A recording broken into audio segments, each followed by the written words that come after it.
But I want to get your thoughts on an issue that is just absolutely shocking. This data that has come out over the weekend. The Immigration and Customs Enforcement Authority, ICE, has released a damning report as to what has been going on at that southern border. ICE Deputy Director Patrick Lechleitner has revealed that more than 425,000 convicted criminals have been released from custody, awaiting further immigration proceedings, as well as more than 222,000 who have got pending criminal charges. They're currently tracking 425,000 non-citizens who have been convicted of a crime. Of that number, over 13,000 non-citizens have convictions for homicide and are on the non-detained docket, meaning they're roaming the country right now. On top of that, there are another 15,811 non-citizens convicted of sexual assault who are roaming the country right now on ICE's non-detained docket. Alex, to me, this is tantamount to treason. Even if 10%, 1% of those numbers were being released into the community, it would be a scandal.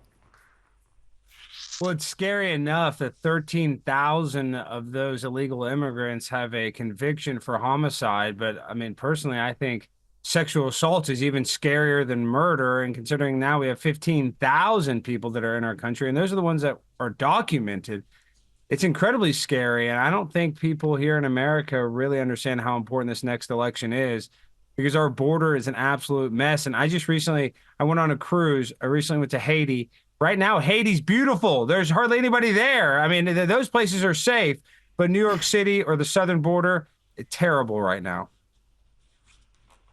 Well, I'm shocked at how little coverage this data that has been released by Immigration and Customs Enforcement is receiving in the mainstream media in America.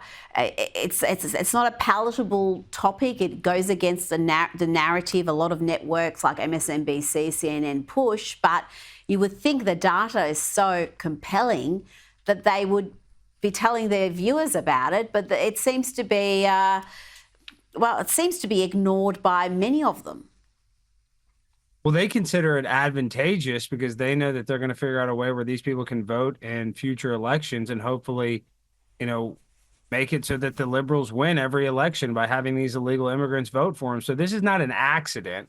And, it wasn't that long ago after September 11th where the country, tried to pride itself on protecting its citizens. Now it's the opposite. Now people are more interested in protecting illegal immigrants. And you look at all the devastation in Florida and Tennessee right now, yet we still want to give billions of dollars to the Ukraine. It's absurd.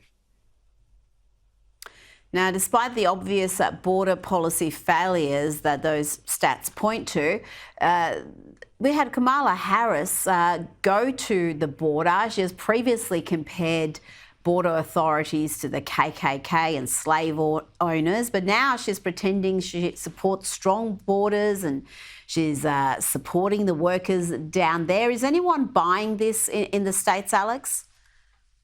Well, sadly, Rita, I just spoke at the University of Washington, and I was speaking there for Turning Point USA, Charlie Kirk's organization, and we had some people that were a little combative.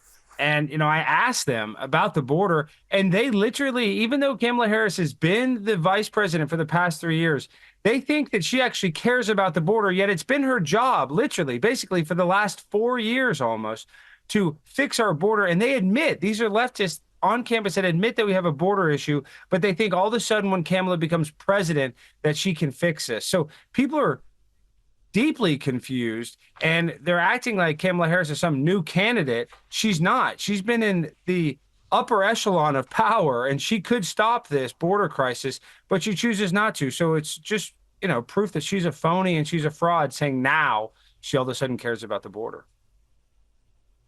Well, she's just on the record over the years talking about this issue at length, and she has said that she doesn't think illegal immigration is a crime. She wants to have free healthcare for illegal immigrants, even supported sex change operations at the taxpayer's expense for illegal immigrants who are convicted of a crime and are in jail in America. So all of this is on public record.